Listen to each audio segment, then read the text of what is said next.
Welcome to the deep dive. We sift through different sources to pull out the key ideas for you. And today, yeah, we're really zeroing in on episode 2 of Digital EQ Reimagined.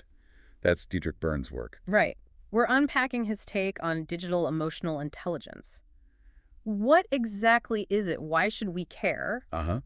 And how does it really affect us, our connections, our well-being, especially now everything's so digital? Yeah, it feels like it follows on really neatly from his first episode, where he was talking more about the threats, emotional data mining, and that sort of thing. Exactly. Now he's shifting more towards, okay, what are the solutions? How do we build this digital emotional intelligence? He kicks off with a pretty vivid comparison, doesn't he? He does. He says trying to use traditional EQ skills online today is like using a flip phone manual to troubleshoot an iPhone 15. Okay, yeah, that paints a picture. It immediately flags that the old tools might not be enough. Right. He's saying that our, let's call it analog EQ toolkit, just isn't fully equipped for the digital world we live in now. So what are the main problems he sees with sticking to that older framework? Well, a big part of it is that traditional EQ relies so much on things we see and hear in person.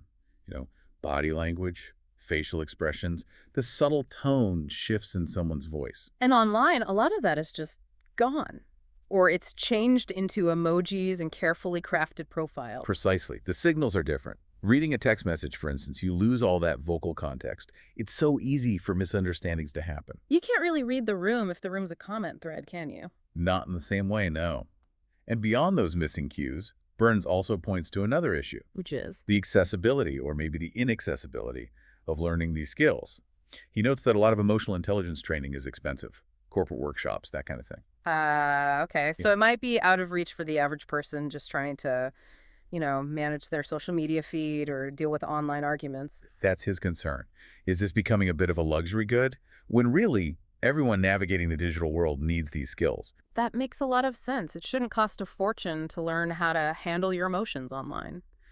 Which leads us to his goal, right? What's he trying to build with digital EQ? Yeah, his mission is basically twofold. Evolve the model of emotional intelligence so it fits our current reality, and make learning about it way more democratic, more inclusive, affordable, modern. He doesn't just see it as a nice to have skill either. He Yeah. calls it things like a life skill, even a liberation tool. As a digital survival kit. That language really tells you how fundamental he thinks this is. He really drives this home with a story from his own background, doesn't he? From his HR days. Yes, it's a fascinating anecdote about affect computing. These are the AI tools some companies use now in hiring. They analyze video interviews for, emotional cues. Right, trying to gauge emotional intelligence through algorithms. And he encountered a specific candidate. He did, a young guy, apparently brilliant, really insightful answers. But he struggled with making consistent eye contact with the camera during the virtual interview. Ah, and the algorithm. The algorithm flagged it, gave him a lower score on EQ because of that one metric lack of steady virtual eye contact. So the text said one thing. What did Burns do? He went with his gut, essentially. He trusted his overall assessment of the candidate's intelligence and potential rather than just the AI's narrow reading. He hired him. And the outcome. Please tell me it worked out.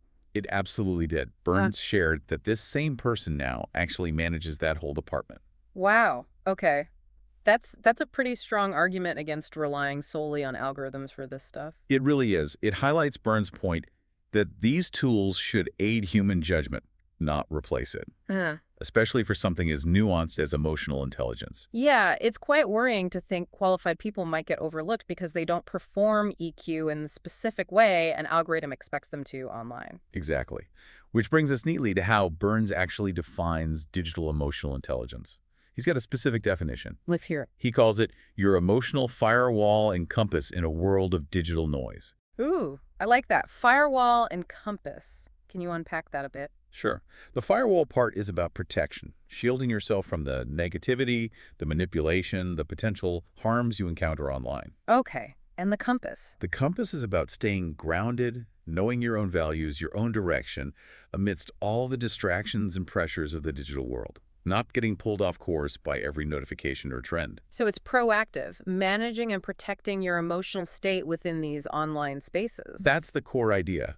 And to make it more concrete, he breaks digital EQ down into 5 key principles. Okay, 5 principles. Let's walk through them. What's number 1? First up is digital self-awareness. This is really about tuning in to how you feel when you're online and what specifically triggers those feelings. Like noticing, oh, when I scroll through this type of content, I start feeling anxious or comparing myself. Exactly that. Or recognizing that doom scrolling late at night messes with your sleep and mood. Burns uses that example noticing the anxiety link and then deciding to set a digital curfew. It's that connect the dots awareness. Got it. Awareness leading to action. What's the second principle? Number 2 is algorithmic influence management. This one feels incredibly relevant right now. I bet. Managing the algorithms? What does that involve? It's about understanding that the feeds you see on TikTok, Instagram, wherever, are curated by algorithms designed to keep you hooked. And that curation shapes your emotional landscape, sometimes without you even realizing it. So it's about taking back some control, not just passively consuming what the algorithm serves up. Precisely.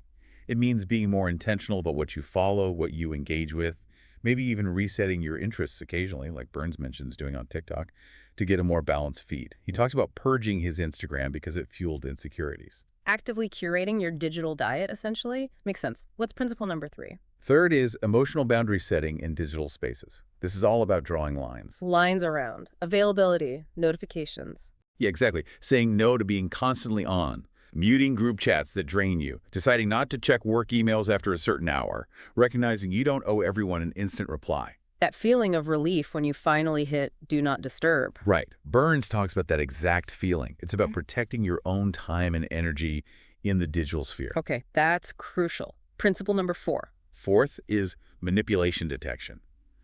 This is about sharpening your senses to spot when content or interaction is designed specifically to provoke a strong emotional reaction in you, often unfairly or misleadingly. Like spotting clickbait headlines designed to make you angry, or recognizing emotional blackmail in a comment. Exactly. It involves hitting pause before you react or share something that feels emotionally loaded. Yeah. Asking yourself, is this genuine? Is there another side to this? Burns shares a story about almost sharing a manipulated video. Oh, yeah. Yeah, it was presented as real news but felt off. He paused, did a quick check, and realized it was satire being misrepresented. That pause, that critical check, prevented him from spreading misinformation fueled by an initial emotional response. That pause seems like a recurring theme here, which leads nicely into the 5th principle. It does. The 5th one is digital response regulation. This is about managing how you react online. So not just detecting manipulation, but controlling your own output. Right. It's the digital version of counting to 10 before you speak. Just because you feel a flash of anger or irritation from an email or a comment doesn't mean you have to fire back immediately. Taking a breath before typing. Exactly. Considering the impact of your tone, the timing. Burns gives an example of getting a message he felt was a low blow. His first instinct was to reply sharply. But he waited. He waited, reread it later, calmed down, and responded more thoughtfully. And guess what?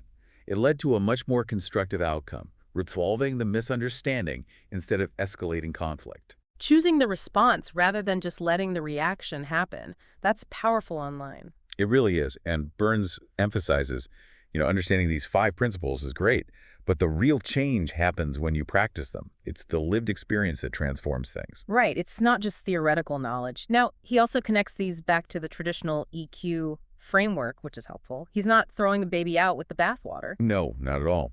He sees digital EQ as building on traditional EQ, adapting it for this new context. He maps them quite clearly. How does that mapping look? Well, digital self-awareness obviously maps directly to traditional self-awareness, knowing your emotions. Makes sense. Algorithmic influence management. He links to social skills because you're managing your social environment, even if it's algorithmically shaped. Interesting connection. What about boundary setting? Emotional boundary setting. He connects to both motivation and empathy. Motivation because you need it for self-care, to protect your capacity.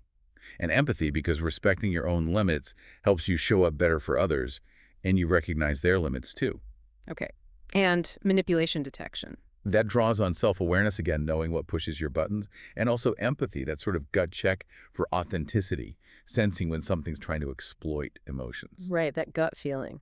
And the last one, response regulation. Digital response regulation is a clear parallel to traditional self-regulation, managing your impulses, your tone, your timing, just specifically in online spaces. So it's about applying those core EQ skills, but with a specific awareness of the digital context, the algorithms, the lack of cues, the speed, the potential for manipulation. You've got it. It's an adaptation and evolution. Okay, so as we start to wrap up this deep dive into Burns' second episode, what are the main things listeners should really take away? I think those 5 principles are the absolute key. Digital self-awareness, algorithmic influence management, emotional boundary setting, manipulation detection, and digital response regulation. They're like a practical checklist you can start thinking about in your own online life. Yeah, a toolkit, like you said earlier. And the big message from Burns is that this isn't just a side skill. Developing digital EQ is pretty much essential now. It's fundamental. It's how we navigate the emotional landscape of the world we actually live in. And he leaves us with a really thought-provoking idea at the end. He Okay. sort of sketches out 2 possible futures based on how we handle this. Either we become passive data points, our emotions mined and maybe manipulated. He hints at a kind of emotional dystopia or singularity. Or we actively cultivate our digital EQ, we push back, we become more conscious agents. An emotional rebellion or renaissance maybe depends on the choices we make now. Wow. That really puts it starkly. It leaves you, the listener, with a pretty direct question, doesn't it? Thinking about your own digital life. Are you actively shaping your emotional experience online? Or are you mostly just reacting, being carried along by the digital currents? It's a powerful question to consider long after we finish talking. Are you a data point or are you an agent? Definitely food for thought.